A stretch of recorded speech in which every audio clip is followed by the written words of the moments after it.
It's time for the State of Pro Wrestling, scheduled for one fall with a 60-minute time limit.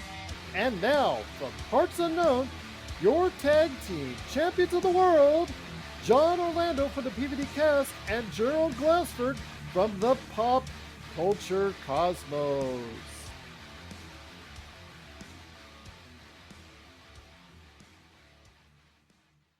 Appreciate you joining us. It is the State of Pro Wrestling for October 2024. Truly cannot thank you enough for joining us.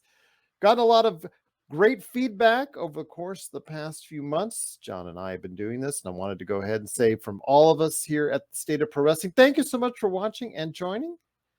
Of course, it wouldn't be a State of Pro Wrestling without a great tag team partner. I want to go ahead and join his shows, of course, his tribute to Matlock as far as Matt Talk is concerned, and also, of course, the PVD cast at pvdcast.com. It is John Orlando, aka Mr. Loyalty, Hustle, and Respect.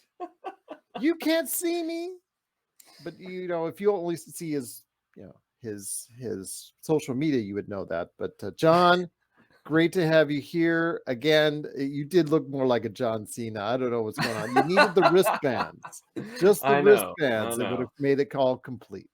Who would have thought that my impromptu photo shoot would have been such the fan favorite among all my friends? Maybe I'll have to spread that around a little bit more on the social medias and see what other people think. But isn't that weird how it is? You put up some pictures sometimes, you think it's going to get a response and it doesn't. Then you put like the most random thing, and it's like, oh, people like, oh, yeah. So I had to post your true villainous heel self on there as well. So I'll just leave it at that. But my friend, go ahead, please. I was gonna say, well, it's great to be back though, Gerald. Thank you for having me again. I can't wait to talk about a lot of wrestling news, and we have a gigantic assortment of stuff to talk about for this time around. Well, my friend TJ Johnson, who appears on the show regularly, is dying to get on this show and join us one of these days if his schedule allows it. So big shout out to TJ. He wants to talk pro wrestling with you because he's actually watched the show and has a lot of great things to say. So hopefully that will happen. I know his schedule and your schedule may never align, but I'm hoping that they do so we can go ahead and talk pro wrestling. It's always the more the merrier when it concerns like a battle royale. Like a podcast battle royal. That would be awesome indeed. But we've got a lot to touch on today, John, including still the thoughts that you have on actually still one of the most watched shows and programs on Netflix, getting good numbers for a docuseries. And that is Mr. McMahon, which if you're out there and you've seen this channel already, you know that I dropped my video review of Mr. McMahon. Also, as well, I want to go ahead and make sure that if you want my written review, it is available now at popculturecosmos.wordpress.com. It's a big, extended written review of that. But I said overall, I thought it was for someone who has experienced all this and read all this and knows about this, it wasn't for me. But for the casual audience out there, for the individual trying to catch up, because Netflix will be on, WWE will be on Netflix for very soon in the not too distant future, it gives an overall look, glossed over look at the highs and lows for the WWE, John. But your thoughts, my friend, on Mr. McMahon on Netflix? I thought it was a very good and well done docuseries. I personally felt like I got a little bit more insight into how Vince McMahon operates. Like, for an example, I was somewhat not really well versed in his upbringing as a child. Mm-hmm. And that not to play armchair psychologist, but you have to realize that growing up in an abusive household, that has long-term ramifications. Apparently it does when you watch Mr. McMahon. But yes, you're right. Yes. Absolutely. So for all those weird things we hear about Vince, to some degree now, it makes sense. It makes sense that the way in which he was raised, and let's be honest too, I'm sure coming up in the 1940s and 50s and 60s, that mental health was not something you discussed. Yeah. So those that trauma has gone undiscussed or not dealt with, and now we see. And I'm not saying that again that this is probably gospel. This is the gospel truth, but to me, in my mind, when you have all that trauma and you don't deal with it, and then you go on and you've been very successful, and I mean, I think that's where he gets this idea that he is bulletproof, that he can just do as he wants, as it was evident, especially in the last episode of the docuseries, that hey, you know, I've got all this money, I got everything that I could have won, and so what? As he said, I'm gonna clean up his language, but you forget about it. You throw it in the past and move on. That's not healthy. It's not a healthy way to deal with trauma. So I think for me, just getting a better look at Vince McMahon from his own words and how he views life in general, to me, was eye-opening. Well, again, I'm glad that for you, you found it eye-opening. I found that some things there were a lot of with things though when you're doing that type of docuseries and covering so much of the history of the WWE and Vince McMahon, because in many cases they are one and the same. You're trying to do so much. You touched a little bit on the past. You would have loved to heard more about that. His relationship with his family. You would have loved to have heard or dealt more into that. They were kind of everybody was kind of guarded in regards to how they spoke in regards to their relationships with Mr. McMahon and Mr. McMahon, vice versa, about his kids and his wife. Yeah, that really wasn't delved into very much. Hmm. The scandals, but also the successes were also touched upon, but not to the extent that I would have really liked or really, thought that would have been great for me. It was, again, something that had to touch on everything. And in doing so, you're not going to get the full story for those who are looking for it, like I was, John. And that's the only thing I would say is because it was good, very slick, well edited, well produced. Sometimes the talking heads, John, were sounding much more like their podcast that they do on the side than as opposed to trying to actually sound like they're trying to come off as Hmm. credible individuals out there. Tony Atlas, he did come off well, but he wasn't really. I don't know how much of a part of the WWE's history with McMahon once he took a control. How much of a part of that he was, because remember he was being phased out and only came back as Saba Simba later on in the 90s. So we don't know how much he was there to see it, but he had some very poignant comments. Dave Meltzer came off, as I mentioned before, of the Wrestling Observer. He came off probably better than anyone, and for he much needed, because his credibility has been kind of hampered as of late with some I guess comments and some reporting that went to the side. So he came off very well in the docuseries, and again, for the most part, some of these other individuals and Paul Heyman. He's still Paul Heyman. He's still going into ECW Paul Heyman, even when he's sitting down for a docuseries. And I'm just like, okay, well, a little bit over the top, but when it comes right down to it, John, you don't know how much is being told to you that's the truth when you're dealing with professional wrestlers or anyone related to the professional wrestling industry, because remember, it's all based off of con in the first place.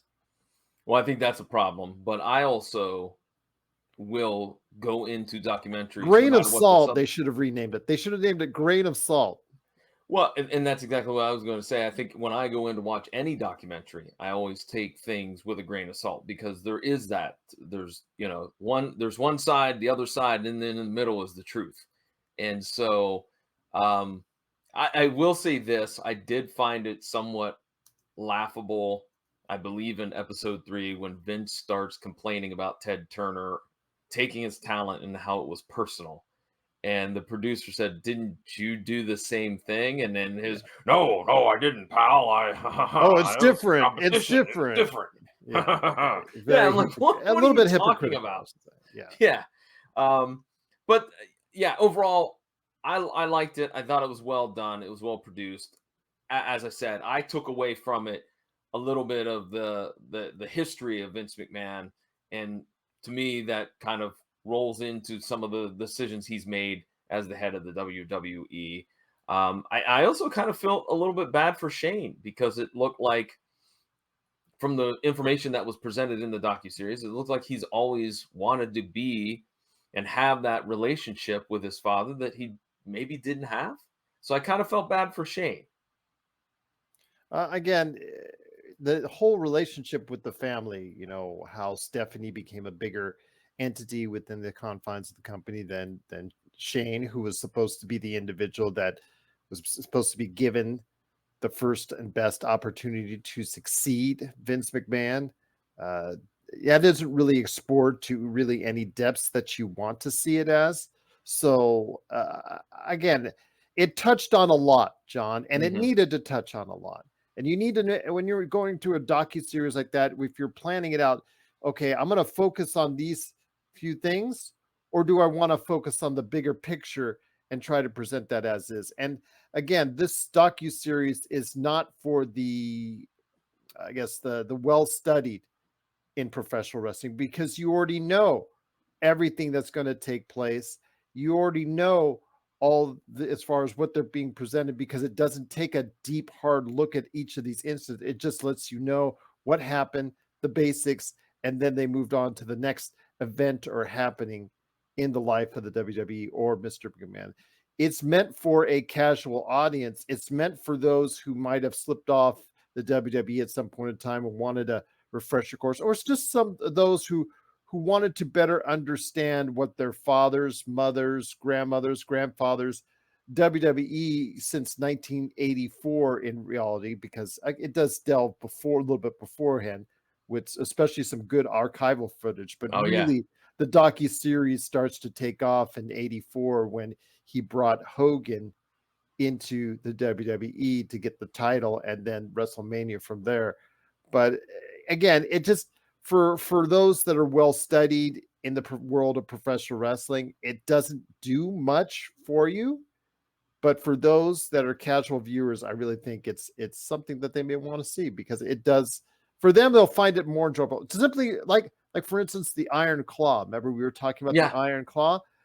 For those who are watching World Class every week, you're squirming in your seat as you're watching the actual movie, like I told you before. But if you don't know what's going on when you go see it, you actually thought this was a pretty good movie. Hmm. So it's just that simple, John. If you're a casual audience member out there, or somebody who wants to catch up on the WWE, or just wants to know a Cliff Notes version of the history of the WWE from 1984 to about, eh, I'd say what, the 2010s. Let's just go Yeah. ahead and call it that. Probably the last major thing that they talked about was the Undertaker losing for the first time at WrestleMania. I think that's really the last thing that they touched on in the modern part of wrestling. They didn't really focus too much on the here and now as far as the product is concerned. Now, behind the scenes, there's still more to come, I would hope, because of the Janelle Grant case and the allegations and the possible federal connection to that episode or episodes, I'm hoping, will be made somewhere down the line, John. Now that might be educational and interesting and eye-opening to me as well. What are your thoughts on the rumor that's circulating about Vince and Kevin Dunn teaming up to do his own documentary on his life? What do you think? About what? What do you think about that? Do you think that's going to be something that actually sees the light of day? And if Oh, the so, addition on somebody will do it. I don't know if okay. it'll be Bill Simmons again, because Bill Simmons is not. Well, no. There's a rumor going around that Kevin Dunn and Vince are going to team up Oh, to no. do his own version of his documentary. Yeah. Well, okay. I, I I've got an answer for that, but I'm gonna, since we don't touch on anything political or religious on this show, I'm gonna try and stay away Okay. from that. Okay. Yeah, All right. just yeah, because those self-made, uh, self-approved documentaries or docu-series don't actually usually work out because No. they're not, even though where you can say what you want about this series and whether or not it cast a objective eye on it. I know Bruce Pritchard, who is always the big fan of Vince McMahon, because he gave him work for the past 30 some odd 40 some odd Mhm. years, even though he's fired him multiple times. Was very defended in one of the last interviews of the McMahon series about how you guys portrayed him to look bad, portrayed him to look bad. Well, if you just tell out the history, both good and bad, of the WWE, John, Vince McMahon cannot help but look bad at certain points of time in the timeline, John. Yeah, absolutely. Agreed. Yeah, I think we wrapped it up and summarized it the best that if you are a casual wrestling fan or you used to watch and don't watch anymore, you've never watched before, and you want to know, what this is all about. This is a great docu series for you. But I agree, if you're pretty a pretty big wrestling fan, you probably have heard all these stories and all these situations and all that jazz before. But I would recommend it to somebody that wanted to watch it. Yeah, I think it's a decent watch. I shouldn't have gone out of my way to try and binge watch it at 12 o'clock at midnight and just try to go through all the way through as best I can on it. That I do regret, but I still would have watched it nonetheless at some point in time. But yeah, it's solid for what it is. And again, if you want my video review, I left it with TJ Johnson on the channel, on the YouTube channel, or it's written out there on popculturecosmos.wordpress.com where I give it an actual rating. I actually go ahead and put it in detail and we'll go from there. So go ahead and check it out. Tell us your thoughts. John, Can any I last thoughts on Mr. McMahon? not a question or not no more thoughts on Mr. McMahon, but have you watched yet Queen of the Villains? That I've watched part of. Okay. It's entertaining. It is not the same. It's not a docu series, but it's a biopic series. Just to let everyone know, it's a little bit dramatized. I will say that, but it does give you a taste of maybe going back and taking a look at the world of the Joshi world, back from the '80s wrestling when Japanese ladies wrestling was really super hot back in the day. I mean, pop stars, the Crush Gals were actually pop stars, uh, screaming and chanting, like the likes you've rarely heard before in professional wrestling. Yeah, I compare it to like almost like K-pop now, John, where just they're so adamant and so behind their product, and the young ladies, that the demographics of who was watching Joshi wrestling at that point in time, and the fact that it got hardcore at times Hmm. was an added bonus as well, Joe. I have yet to watch it. It's on my list. I wanted to get through McMahon first, and funny you mentioned it's a biopic because I first thought it was going to be a docu series as well, and then I I did was too, the way it was portrayed in yeah, that first trailer, but then you yeah, saw in succeeding trailers that it's actually played as a drama, um, uh, fulfilling the life of Dump Matsumoto, as far as that's concerned, and about where she came from, how she went to training, because she was a little bit larger, for lack of a better yeah, term, than yeah. the other wrestlers. She was disrespected at every turn, but she used that as a motivational tool to become the one of the most dominant villains, or heels, as they say in the business, in Japanese wrestling at that point in time. And that part, again, what I've seen of it, I liked, but it's drama, my friend, and I would have loved to have actually had that as a docu series as well. Hmm. Agreed. Once again, it is John Orlando. It's the state of pro wrestling. It is Gerald Glassford as well. Tag teaming right here as far as for your living room, and also as well on radio stations around the world and podcast outlets worldwide. Thank you so much again for watching this thing. Always great to talk, John, with him about the wrestling scene. And before we get to one of the more enjoyable conversations we've had in regards to who are our favorite jobbers, Oh, wait, can we use that term? Because Dustin Rhodes doesn't like that term. I don't care. I'm sorry. With all respect to Dustin Rhodes and the tremendous career that he's had, and I'm glad that he's still, even at his age, which is right around mine, still able to not only get in a ring, not only be a double champion, but be able to teach and be able to produce backstage for AEW. So I wish him continued success. Although, John, to be honest with you, I don't know how. Still, I'm so sorry to see him and Marlena that they broke up, because I thought Marlena slash Alexander York, I thought that was a perfect fit for each other when they was where they were Gold Dust and Marlena. Did you like that part of the timeline in the Attitude Era?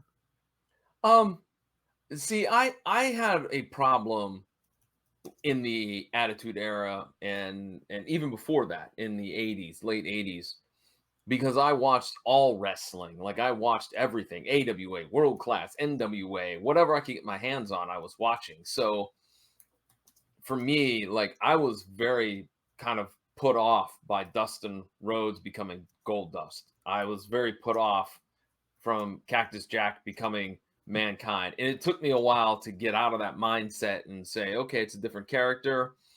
You still can appreciate what you appreciated about Dustin Rhodes and Mick Foley and all the other individuals that switched and had a new character. So it took me a while to get out of that mindset. So initially, no, I was not a huge fan of I Gold just Dust. absolutely love that gimmick because it was just shaking things up, and anything to do to shake things up and to get a reaction like that at the originally when it started was really, really good. So yeah, him, Marlena, the whole gimmick, the outlook as far as it's concerned, the way, the mannerisms, the whole way it was out there. It was freaking people out, and it was absolutely one of the better WWE characterizations that they've ever done. Like Undertaker, Kane, Gold Dust. I think those were really good characterizations that they created for him. My favorite that they always created for me was the Big Boss Man. I thought Big Boss Man was a really neat character, more so than what Ray Traylor was doing in Yeah, Crockett at the time. yeah, So I thought that was absolutely. a great one, and the Undertaker too was awesome. I mean, I absolutely, even though I knew had been in WCW before that as well, but yeah, I So mean, I'll chalk it up to youth. there you go. My youth indeed spent so many hours watching pro wrestling as well. But before we hit the half-hour break, my friend, I wanted to touch on the WWE. Not really a whole lot to touch on. Mm-mm. And then again, that's part of the problem for them. They do have, it's coming up here at the time of recording. They've got their NXT brand moving to the CW, which we'll touch on again with the NWA a little bit later in the show. But their WWE Pro, it's just like smooth sailing. We talked about it actually in last month's episode. As far as right now, how do you keep the momentum that they built so well during WrestleMania season going? They've got Bad Blood coming this weekend in regards to what they've got upcoming there, but it's not really a highlighted upper tier PLE premium live event. So I don't think anybody's really getting too excited about it. It's just another monthly PLE. I think in many people's eyes, I think people are more waiting for the Survivor Series. Then you go into Saturday night's main event, which will be returning, Royal Rumble, and then so on. They're excited to get in that, but keeping the momentum, my friend, keeping the momentum for the WWE, is that good? Is that a concern to you? Because right now NFL is taking a good share of the ratings. You're trying to go ahead and establish yourself as far as with the new networks, because remember also as well, with Raw moving to Netflix, SmackDown's moving over to USA, all these changes are taking place. Is there some concern right now to slow down the momentum of the WWE? I don't know. I have to be honest with you. Last time we spoke, I was all about just keep on doing what you're doing, keep the pedal to the metal, keep on doing what you're doing. I don't know because you bring up a valid point that the NFL has started now, and now you have competition on you know a lot of different nights. With the NFL, Thursday night, Sunday night, Saturday, sometimes et cetera, et cetera.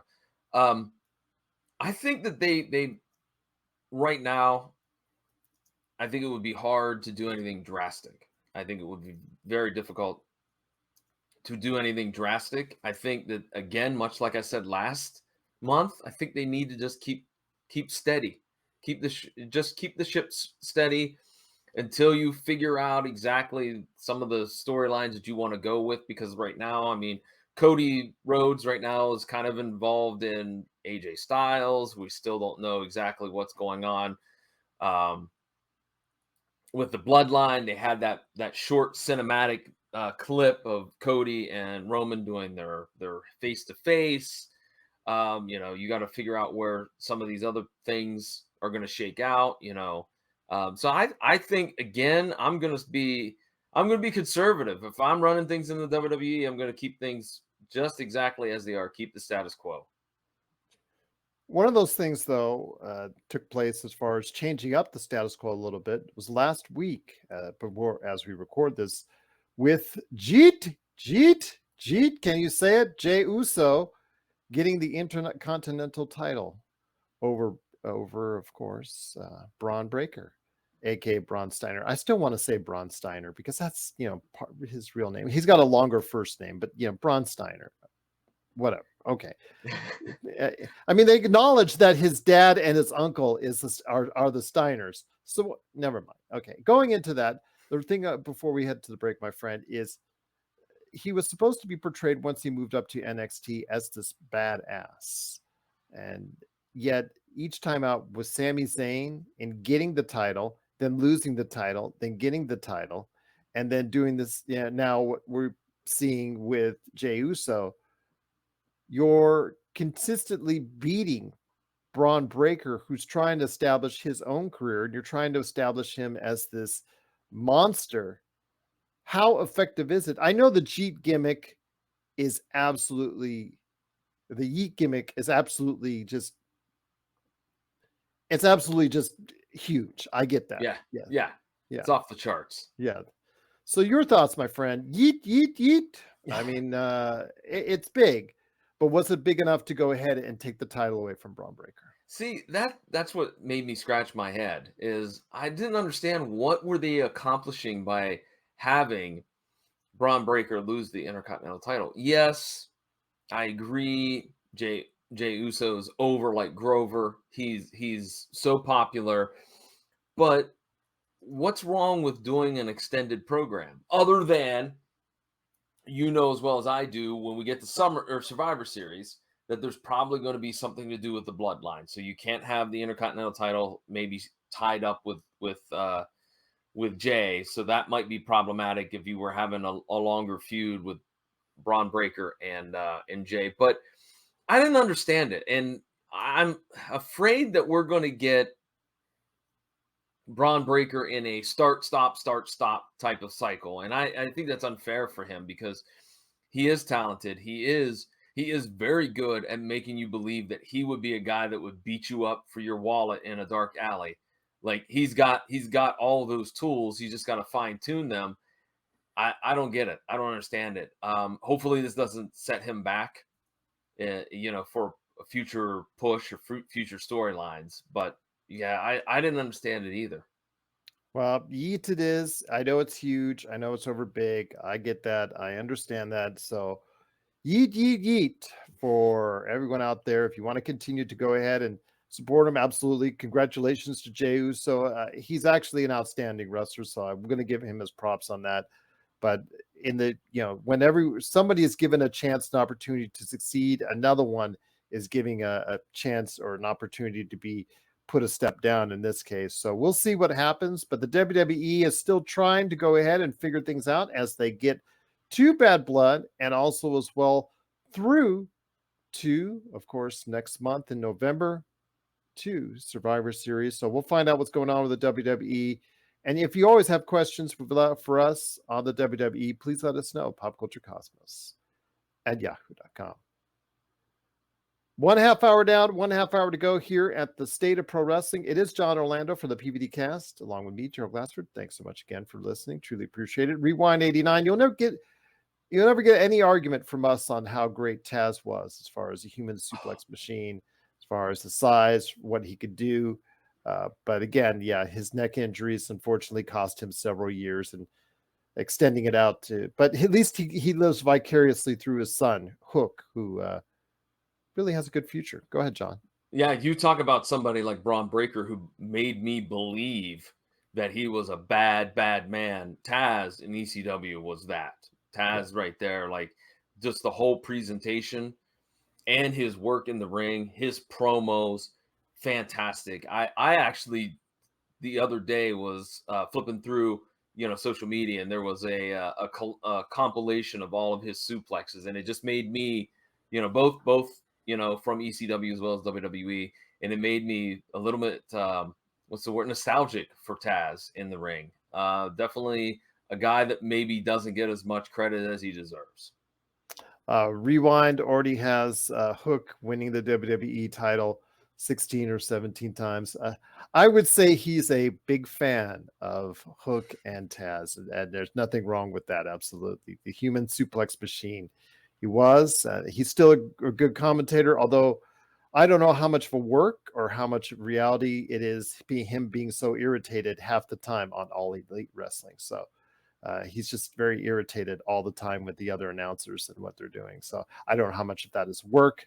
I don't know how much that is real, but it is what it is when you get the paycheck for Taz. More power to him and more power to his son, and wishing him a tremendous future, which gets us to All Elite Wrestling, my friend. And the thing I wanted to bring up, they just had their Grand Slam from Arthur Ashe Stadium. I just don't understand the booking.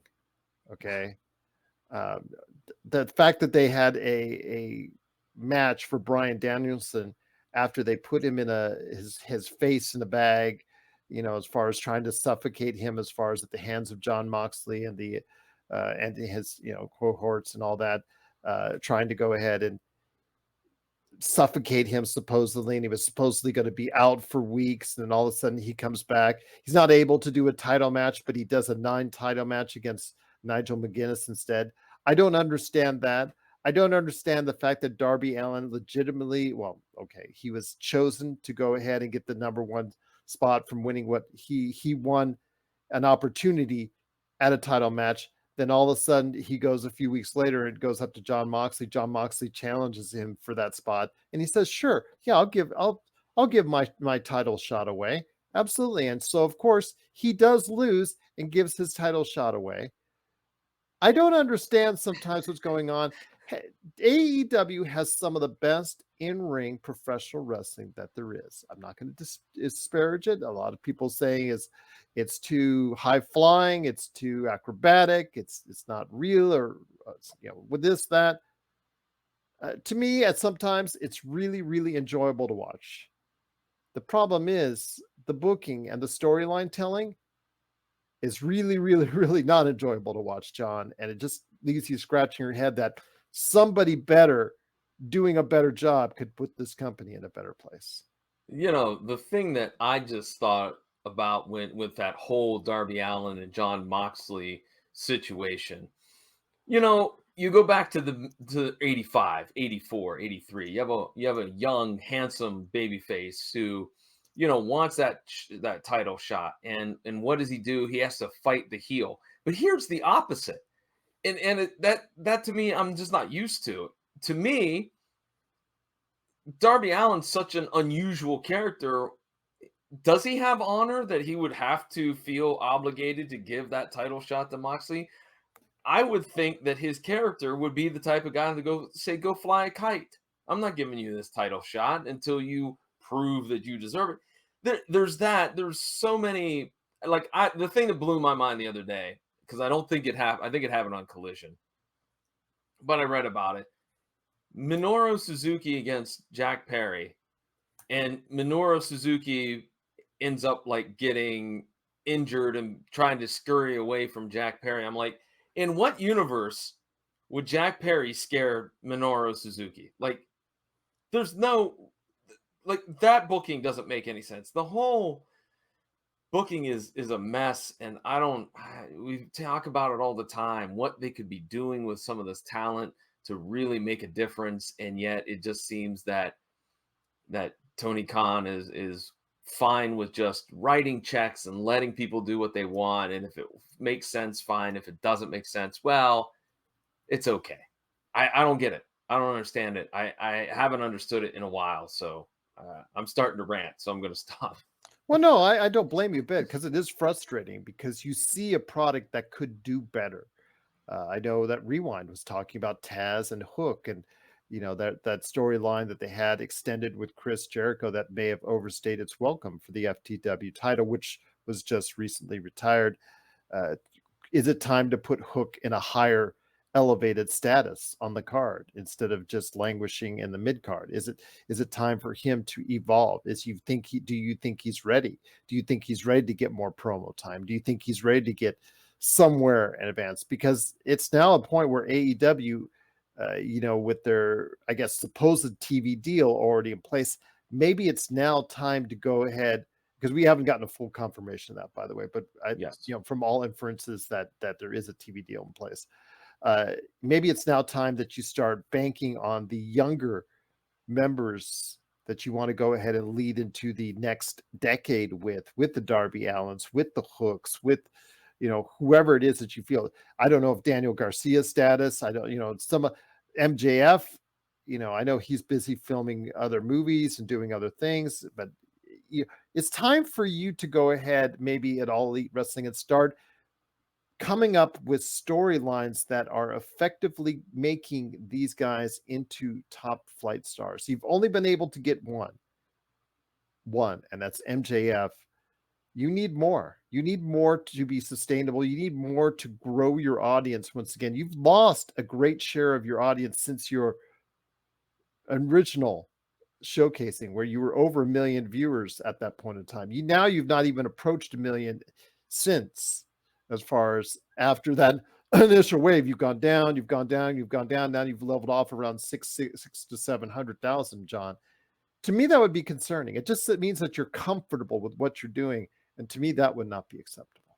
Well, I mean, you talked about misses. MJF has been the only talent that they've managed to do well with. But Takesha, where's he at? He Yeah, disappeared. okay, And absolutely. he was really good. I mean, he was coming into his own as being a good heel, and now I don't even know where he is. He's disappeared. Oh, he's Um, going to be appearing for Maple Leaf Wrestling here in a short bit. oh, okay. D'Amour's new Mm-hmm. promotion. That's cool. But there's so many of those people, and people like, I would love to support Kyle Fredericks, but Kyle Fletcher. Kyle Fletcher. What did I say? Fredericks. Oh, sorry, Yeah, Kyle Fletcher. that's okay. I said Jeet instead of Yeet earlier, so I feel. So there we go. We're tied on our miscues. There Mm-hmm. we go. But yeah, Kyle Fletcher. I may have I been want thinking to Tiger like Jeet him. Singh. I may have been thinking Tiger Jeet Singh. There you go. I want to like him. I want to like Orange Cassidy, but you don't give me any reason to care about these folks. You don't build there's I don't know. The only thing I know about Fletcher is he's from New Zealand or Australia or whatever. Mm-hmm. He's phenomenal in the ring, but I need more. I need a character to go with that. I need somebody, some reason to like and to cheer and to want to watch this guy wrestle, like to purposely tune in to watch him. Yes, they're pairing him up with Osprey, and that's cool. And Osprey is good, no doubt about it. He is good. Promos are pretty solid. Could be a little bit better, but I don't know. They're missing the point all the time. I like Jamie Hedder. I'm glad she's back. I don't know what she's going to do. I mean, she had that match with Saraya, excuse me, Mm-hmm. however you pronounce it. But where are we going from that? Like, and first of all, I didn't even remember why those two didn't like each other. And I mean, I don't know if they gave a recap or not. I don't remember from that. They didn't? No, okay. Nah. So This again, is Soraya's rules match. You don't know why it's a Soraya's rules match. And again, it's just the outlook of what's going. I mean, they now have something that has caught on with the AEW fan base in an 80s flashback team. Whether or not you want to treat them as a comedy team or whatnot, in the Outrunners, I would actually try to make it a serious yet comedic run. And hold your comments for just a sec, John, when I say this. I would map them out as far as the Outrunners to have 80s style matches whenever they're in the ring, to have no more than 7 to 10 minute matches, using the hulking up, using the shaking of the ropes for the ultimate, using every 80s trope that you can, asking the other wrestlers to rely on chin locks and things of that nature. to try and see if we can get back in some sort of nostalgic feel and some sort of different look and gimmick for him, because it is a different look and gimmick, something that is working. But make sure that you're not doing it in a 2024 style, because they need to be doing 80s maneuvers, 80s actions, 80s promos. And I love the fact that they dropped like the Sportatorium or anything like that as far as 80s related in their promos. It's a good, fun gimmick. It's a short time gimmick, but it's something that I think that AEW should latch onto. But I don't have any confidence that they will. Hey, you know who would be the best team to put against the Outrunners? I don't know, FTR, because those guys can wrestle in that 80s style. They could be entertaining. That would be a heck of a program. You do that for 3 or 4 months. Man, oh man, that's gonna be the highlight of any episode of Dynamite, Collision, Rampage. Absolutely. I don't know. Like I said, it's not that hard. We just came up with it, Tony Khan. We just came up with it. Like 3 minutes of us just spitballing ideas. There, we've booked a tag division for you. Yep.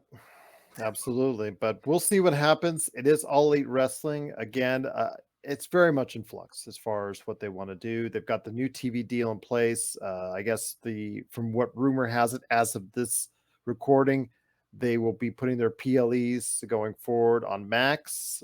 They're going to be changing the way they do things a little bit here and there. Maybe only 2 shows. They're going to be adding another network as far as within the Warner family. We'll see what happens. Again, I want to get more clarity on this, and hopefully we will have some by the time John and I come back for the State of Pro Wrestling in November. But if you have thoughts on All Elite Wrestling, please let us know. popculturecosmos@yahoo.com, or leave your comments below. We'd love to hear them. We'd love to interact with them. John, but any last thoughts on AEW before we head to 2 last subjects before we head on out, my friend? What's their next pay-per-view? Do you know offhand? Offhand, I'm not sure. Let me go ahead and Okay. I'll take a look, because they go by whatever's here. They don't go too far in the distance. They're always, it's like, okay, their booking is just literally just 1 to 2 weeks ahead. Right, Okay. right. That's what I was looking for. Yeah. That's the thing. What is the answer for All Elite Wrestling? I just think someone needs to come in there and provide steadier booking. I think that will give the product a much better shine and a much better feel. But when you own the company, you know, Tony needs to delegate. He needs to delegate. supposedly he has 24 writers are responsible or that help him out with this, but ultimately he's the guy that says yay or nay. Okay. All right. Well, again, I'm shocked by the fact that there's 12 writers, but he needs to delegate authority. And there's nothing wrong with being a silent like owner. Just step to the back and let your agents Oh, by the help way, out it's with Wrestle matches. Dream in Tacoma, Washington on the 12th. Okay. Okay. All right. There you go. I knew there was something coming up soon. Yeah, that one actually is something to look forward to, because the interaction between AEW and then hopefully you get from AAA or CMLL, and then also as well New Japan Pro Wrestling. You get a much better mix of that, so it creates matchups that you might not have seen before. Yes, agreed. That should be a pretty good, solid pay-per-view. Once again, it is John Orlando from the PVD Cast, along with me, Gerald Glassford. Thanks so much again for listening. Yeet, by the way, I still like I can't believe I said Jeet as far as for Tiger Jeet Singh, but it's actually Yeet. Everybody out there, yeet, yeet, yeet. But before we head on out, my friend, a couple last things I want to touch on, including one fun one at the very end. But the NWA, the National Wrestling Alliance, which still, whatever formation you think of, I think you would probably have to say is the oldest pro wrestling organization, still active to this day.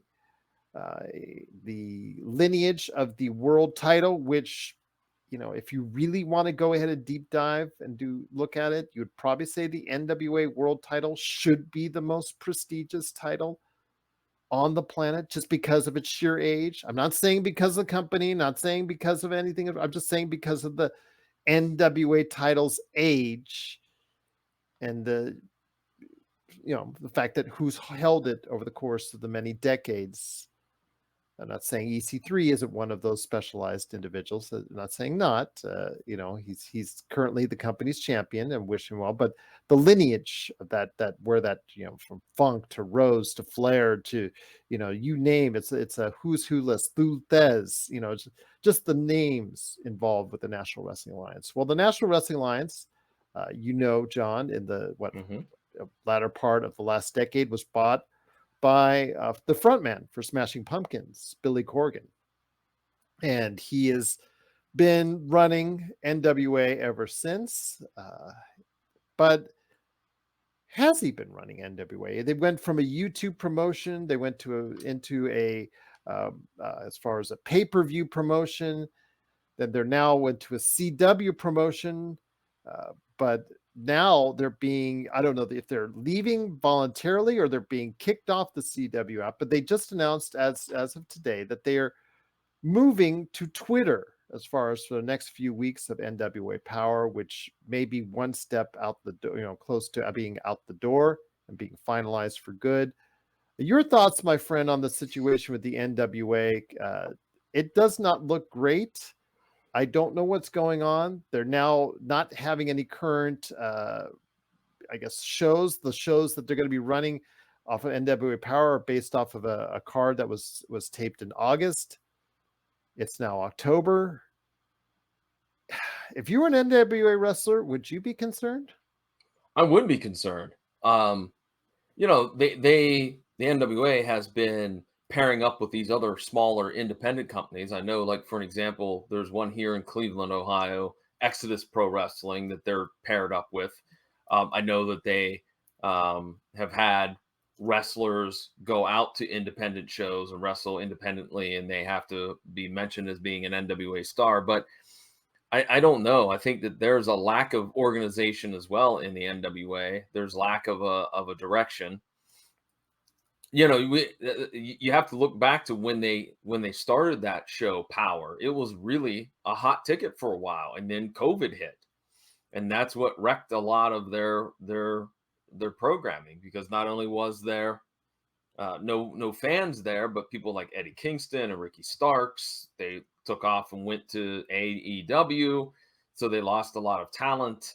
I don't know if they've replaced that talent with the same level of talent, shall we say. Um, I don't know. I think that the NWA is on a death march, maybe, if they don't figure out a way that they can get their product out to the public and do so in a good time frame. I don't know. I think time's ticking on their existence, and I hate to say that. I don't want anybody to think that I get Nobody wants joy out these of saying companies to be out, John, but no. you've got to look at things realistically, and that's Hmm. that's part of the deal. Because when your main television show, you're flip-flopping it on any kind of outlet that's able to try and get an audience, and you're not even able to get it on television. Part of that's their own doing, because they did have what was it, the PLE last year, or the pay-per-view last year, and during the course of the pay-per-view where they were being evaluated by CW execs. Didn't they have a segment during the course of Hmm. the show where Dr. James Mitchell, playing an evil character, was actually, I don't know, I'm assuming he wasn't doing it for real, but snorting cocaine, actually, as far as during the course of the pay-per-view event, which turned off the execs heavily, and a TV deal, which was going to be on the CW, turned into you're stuck on the CW app until they just announced, like I said, they're going to Twitter. That is their life now, John. Their show, the show they've worked so hard to create, the show they've worked so hard to promote, is now stuck on Twitter for the next few weeks. That's not a good outcome, my friend. That's not a good way to continue a business. I don't want to bash on Billy Corgan, that he's led them in this direction, because it wasn't in the greatest of a condition when he bought it. Let's just be frank. It has not Hmm. been in any kind of great condition since Crockett, moved to Yeah. the cell, and they went to World Championship Wrestling, and the NWA moved away from that era. So they have not been in great condition since. But they've survived all these years, I have great concerns if they will actually end up doing so now. Well, my question is this: when's the last time you watched something on Twitter? I mean, like A something a little show more show. long form. I've watched like TikTok clips, but those are what, a minute or so. But how are they going to produce a show and put it on Twitter?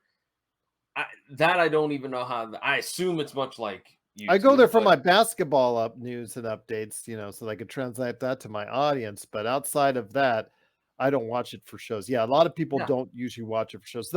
They'll see something because if Twitter promotes it, it'll be there, and so it gets a view. But it just means, if you were just flipping on by, it's still a view. But did you actually end up watching it? right, exactly. So I don't know. Again, I would like to see the NWA figure it out and find a way that they could do or produce a product that people will like and people can get access to without having to jump through hoops. But how to do that, I don't know, because I have a feeling that that's pretty expensive, and I have a feeling that things are run on a shoestring budget down there in the NWA. Well, if you have thoughts on if you think the NWA still has a chance to succeed, please let us know. Popculturecosmos@yahoo.com. Well, the state of pro wrestling for October 2024 is almost over, but got to do something fun every now and then on this show. We always come up with some good subjects. And you know what? This man right here, my tag team partner, brought up a good one this time around. John, I need to hear your thoughts. It is I guess, underappreciated. Yeah. As far as the guys who go out there, especially during the 80s and the 90s, that had to go out there, you're told to lose, and you're told to lose and get destroyed in the process. You're told to look as inept as possible. You're told to look as really just as bad as you can look compared to who are you're in the ring against. Yet so many of these jobbers, as they're called, sorry, all apologies to Dustin Rhodes again, they stood out. The best of the best stood out. So John's actually taken notes on this. I'm scared. I'm Your taking thoughts, notes. my friend. We've got about 7.5 minutes left. Your thoughts on your favorite jobbers. All right, I'm gonna run them down then. These are kind of in particular order. I put down at number 5. I put down the Italian Stallion because as a kid, he kind of had that rocky vibe to him. He had a Mhm. little bit of charisma to him. He got to fill in for one time as the Midnight Rider. He was believable. All of my favorite preliminary guys were believable. Like I never liked when I'd turn on WWF Superstars and it was, Joe Schmo versus Ravishing Rick Rude, and Joe Schmo looked like the guy that was the auto mechanic at the car garage down the street from me. I didn't like that. I wanted the believable individuals. And speaking of believable, Barry Horowitz was a favorite of mine. Rewind just talked about him in the chat. He says, "Why isn't he in the Hall of Fame?" Hold on. Got to pat myself on the back That's there. right. That's right, man. His victory was such a big thing that they made out on WWF TV, excuse me. And even he parlayed that into a little bit of a decent run in GWF. So Is he he was number still 4. wrestling in TNA, or did he finally retire? Who was that? Is he still wrestling in TNA, or did he finally retire? Barry He, Horowitz. I think he retired. I think he is Okay. done. Okay. Number 3, Canada's greatest athlete, Iron Mike Sharp. Just, he was a big, burly, great physique. He had the arm pad. I bought into him. Number 2, Steve Lombardi, because the guy was there forever in the WWF, playing Abe Knuckleball Schwartz, Doink, the Brooklyn Brawler. He had a lot of longevity, and from what I understand, he helped out backstage a lot. My number 1, George South. If Ric Flair says that he wants to work with you because you're that good in the ring, who are you to argue with Ric Flair? I think George South is 100. all. times. I don't think that's the case. I mean, on TV, he's wrestled him a couple, a few times, but I seriously doubt that he's wrestled him, quote unquote, hundreds of times, according to George South. But okay, all right, whatever. Yeah. Yeah, and look, George South has put out some really good, talented people like Cedric Alexander, for example. Mhm. All right, and I think Ricochet also too trained with him. So, Mhm. um, there you go. That's my list of my 5 favorite enhancement talent jobbers, whatever you want to call them. All right. You took off some good ones off. So I had to scratch some off after Okay. you and that. Okay. First one I will give is a guy that in right around the time of the mid 80s when the national expansion for the WWF came into place. If we're on, by the way, if we're on closed captioning, it would change it to World Wrestling Entertainment every time we said WWF or World Wrestling Federation. Just by, if you notice that on closed captioning on Mr. McMahon on Netflix, you'll know what I mean. But Special Delivery Jones, SD Yeah. Jones, was actually a mid Carter who was turned into a jobber with the expansion of television, and a guy who was given in most cases, a little bit of competitiveness before he was ultimately beat for some reason or tricked into getting beat or something like that before he was on the losing end. So shout out to SD, Special Delivery Jones. Number two, you're going to like this one. It's a play off of a major name in the industry, Gilbert. Dwayne Gill doing his gimmick, trying to go ahead and copy it in a very amusing fashion Goldberg. But as Dwayne Gill, he was a jobber, unremarkable in a sense. But when he became Gilbert, it was really quite atrociously funny to watch. Number three, I could go Mario Mancini. I think you could probably say Oh. that's a name from the past again, one of Oh. those many jobbers that I mean, there's so many from that 80s era.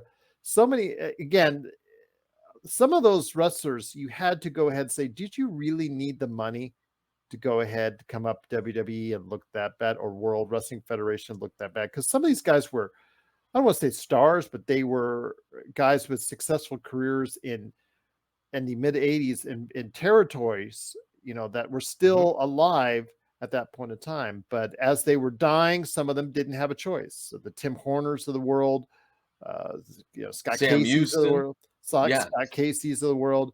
Those guys, as the money started to dry up in the territories, didn't have a choice but to go to WWE and become jobbers.